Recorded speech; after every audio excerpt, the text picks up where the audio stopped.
नमस्कार दोस्तों, मैं राजकुमार मौर्य प्रखर इंडिया यूट्यूब मंच पे आपका स्वागत है। इस वीडियो में बात करेंगे घोसी लोकसभा सीट की। घोसी लोकसभा सीट का सियासी समीकरण क्या कहता है, आपको बताने जा रहे हैं। आप चैनल पर पहली बार आए हैं तो चैनल को जरूर सब्सक्राइब कर लीजिए। पूरे उत्तर प्रदेश में 80 लोकसभा सीटें हैं, लेकिन घोसी को लेकर के चर्चा सबसे तेज है। क्योंकि आपने देखा होगा अरविंद राजभर ओम प्रकाश राजभर के पुत्र हैं और ब्रजेश पाठक ने जो दंडवत प्रणाम करवाया इनसे, माफी मंगवाई इनसे, पूरे सोशल मीडिया पर वायरल हुआ। दलितों, पिछड़ों, अल्पसंख्यकों का अपमान बताया जा रहा है। राजभर बिरादरी जो है, इस चीज को लेकर के कहीं ना कहीं ओम प्रकाश राजभर के ऊपर बहुत बैकफायर कर रहा है मामला। तमाम बयान देते रहते हैं, वो सब आप जानते ही हैं। योगी जी को उन्होंने क्या कहा, मोदी जी को उन्होंने क्या कहा, भाजपा के कार्यकर्ताओं को अभद्र भाषा में गालियां दी, जो मैं इस वीडियो में दिखा भी नहीं सकता। तो लोगों के मन में इच्छा है कि भाई यहां का परिणाम क्या होगा। मैं तो सिर्फ आंकड़ों की बात करता हूं। परिणाम जो होगा रिजल्ट के बाद तो आपको पता ही लगेगा 4 जून के बाद, लेकिन उसका एक सिनेरियो मैं आपको दिखा दे रहा हूं, उसकी एक झलक मैं आपको दिखा दे रहा हूं और लगभग परिणाम वही निकल के आएगा। आंकड़ा मैं लेकर आता हूं। बहुत सारे लोगों को, ज़्यादातर अंधभक्तों को हमारा आंकड़ा पसंद इसलिए नहीं आता क्योंकि उनको तो 80 जीतना है और हमको 80 जीतने नहीं देना है, ये भी हम बता दे रहे हैं। 80 नहीं जीतेंगे, ये सब जानते हैं। और राजीव राय को समाजवादी पार्टी ने कैंडिडेट दे दिया है। भूमियार बिरादरी से आते हैं, उस इलाके में बहुत बड़ा प्रभाव रखते हैं। मुख्तार अंसारी जेल में, आपने देखा, हार्ट अटैक आया और उनकी मृत्यु हो गई। हालांकि उनके भाई अफजाल अंसारी, उनके परिवार वाले, यूं कहें उनसे संवेदना रखने वाले लोग ये नहीं मान रहे हैं कि हार्ट अटैक से मौत हुई है, क्योंकि 2-4 दिन पहले ही उन्होंने आरोप लगाया था जेल प्रशासन के ऊपर कि हमको जहर दिया जा रहा है। तो एक संवेदना वो भी है। और इस लोकसभा सीट पर, मऊ जिले की घोसी लोकसभा सीट पर और गाजीपुर लोकसभा सीट पर, बलिया लोकसभा सीट पर बहुत अच्छा प्रभाव है मुख्तार अंसारी परिवार का, जिसका परिणाम मैं आपको दिखाने जा रहा हूं। सवर्ण समाज जो है, यहां पर सवर्ण समाज की मैं बात कर रहा हूं, जो बीजेपी का बेस वोटर माना जाता है, वह वोटर भी यहां पर बीजेपी को वोट नहीं देगा, लगभग नहीं देगा। कुछ परसेंट तो जाएगा ही। क्यों? क्योंकि जो भाषा है इन लोगों की, ये भाषा कोई पसंद नहीं करता है।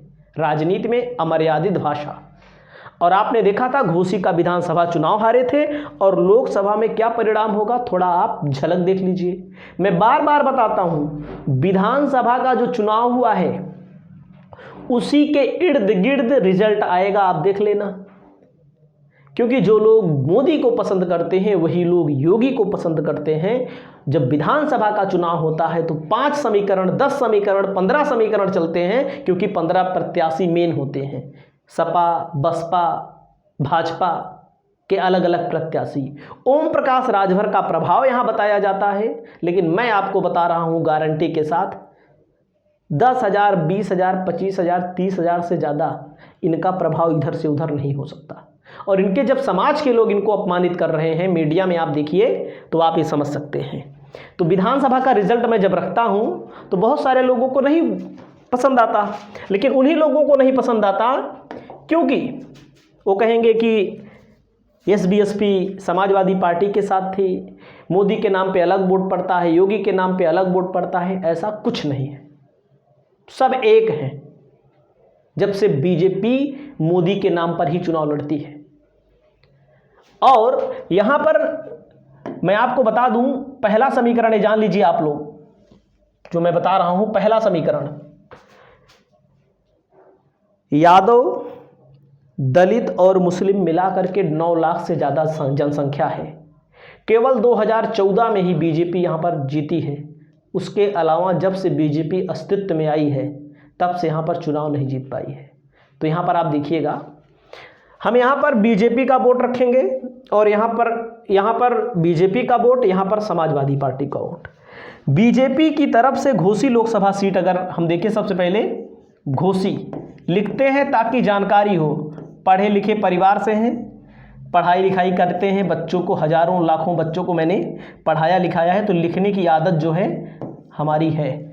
1,24,000 गलत मैंने लिख दिया, गलत कहाँ से लिख दिया, यहाँ बीजेपी का वोट होगा ना, यहाँ बीजेपी का वोट होगा 81,000, घोसी विधानसभा 668, और समाजवादी पार्टी का वोट 1,24,427। देख सकते हैं कितना भारी अंतर है। दारा सिंह चौहान चुनाव लड़ रहे थे, पूरा, अगर जो लोग कहते हैं, ये कहते हैं कि ओम प्रकाश राजभर का बहुत बड़ा जलवा है यहाँ पर, आप हमको ये बताइए, ओम प्रकाश राजभर घोसी की विधानसभा चुनाव में गली गली घूम रहे थे, गली गली, गांव गांव। ओम प्रकाश राजभर नहीं, बीजेपी का पूरा कैबिनेट घोसी में कैंप कर गया था।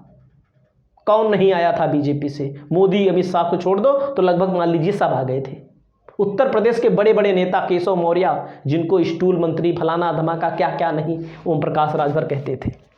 मऊ जिला है, मऊ जिले में बीजेपी का वोट देखिए 86,000, मऊ विधानसभा 575, और यहाँ पर समाजवादी पार्टी का 1,24,691।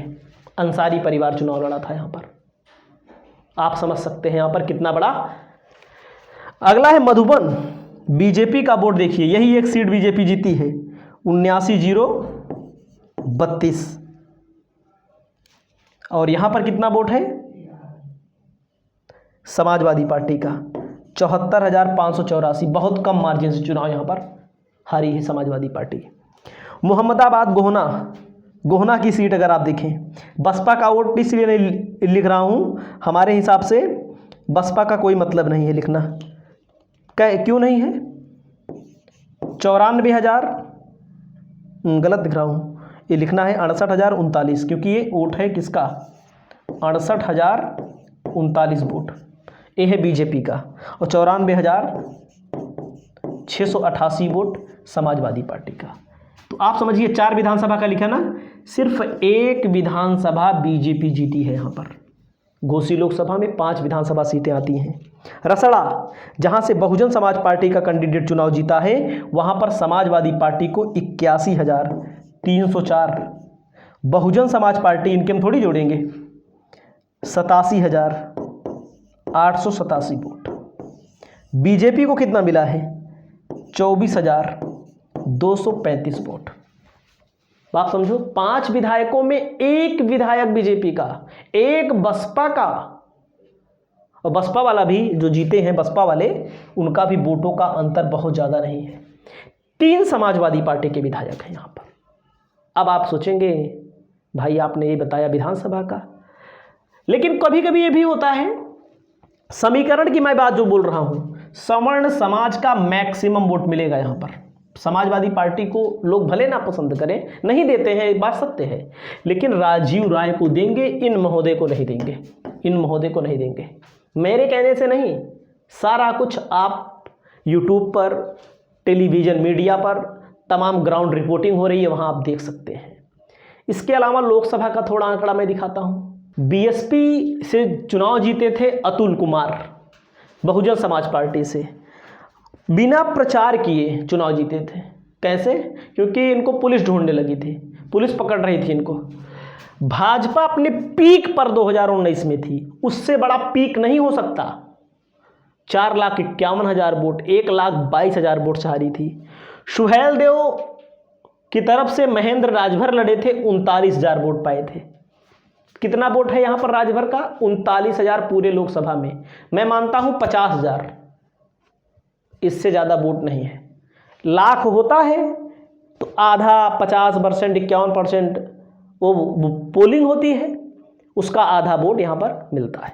ये आप जानते हैं हमसे अच्छी तरह। अगला है 2014 में, देख लीजिए, जब भाजपा केवल अपने जिंदगी में केवल 1 बार जीती है, तब 1,46,000। हरिनारायण राजभर भी लड़े थे चुनाव यहाँ से। दारा सिंह चौहान अलग लड़े थे चुनाव बहुजन समाज पार्टी से। मुख्तार अंसारी के परिवार का प्रभाव देख लीजिए, जो बहुत सारे लोग कहते हैं मुख्तार अंसारी का प्रभाव नहीं है। इनकी कौमी एकता दल थी, 15% 14% वोट पाए थे, 1,66,443। सपा अलग लड़ी थी, बसपा अलग लड़ी थी। देखो सपा अलग लड़ी थी, राजीव कुमार राय तब भी लड़े थे यहाँ पर, आप समझिए। बसपा राजीव राय तब भी लड़े थे, 1,65,000 वोट पाए थे। पूरा समर्थन अब की बार इनका रहेगा। और बसपा की तरफ से, बसपा का जो मामला है, बसपा के प्रति हमारी कोई घृणा नहीं है, लेकिन बसपा लड़ाई में नहीं है। लड़ाई में दो ही पार्टियां हैं, चाहे भाजपा जीते चाहे सपा जीते। अब 2009 में देख लीजिए, तब जनसंख्या भी कम थी। तब यहाँ पर बहुजन समाज पार्टी से दारा सिंह चौहान बहुत मजबूत थी, सबसे पीक पॉइंट था 2009 का चुनाव बसपा के लिए। अरशद जमाल नगर पालिका अध्यक्ष हैं, आप समझ सकते हैं, समाजवादी पार्टी से लड़े थे। कांग्रेस का भी ठीक ठाक वोट था, राम इकबाल का भी ठीक ठाक वोट था भारतीय जनता पार्टी से, 95,000। तो आप समझ सकते हैं भाजपा इस सीट पर कभी चुनाव जीती ही नहीं है। और तमाम मीडिया में खबरें ये भी चलती रहती हैं कि कहीं ना कहीं अरविंद राजभर का टिकट भारतीय जनता पार्टी काट ना दे, किसी और सीट पर इनको ना आजमा ले, क्योंकि ये जो राजभर परिवार की पार्टी बन चुकी है। परिवार में ही मंत्री रहेंगे, परिवार में ही नेता बनेंगे, परिवार में ही राज्यसभा चाहिए इनको, क्योंकि बहुत बड़ा इनके ऊपर ना संशय उठ चुका है, विश्वास उठ चुका है। और बात करने का लहजा जो होता है वो तो आप जानते ही हैं। आपकी क्या राय है, आप अपनी राय प्रकट करें। हमारा पूर्ण अनुमान है कि राजभर की राह यहाँ पर बहुत पतली है। राजभर, ओम प्रकाश राजभर के बेटे अरविंद राजभर यहाँ पर चुनाव हार रहे हैं हमारे आंकड़ों के अनुसार। आपकी क्या राय है, आप अपनी राय बताना जरूर।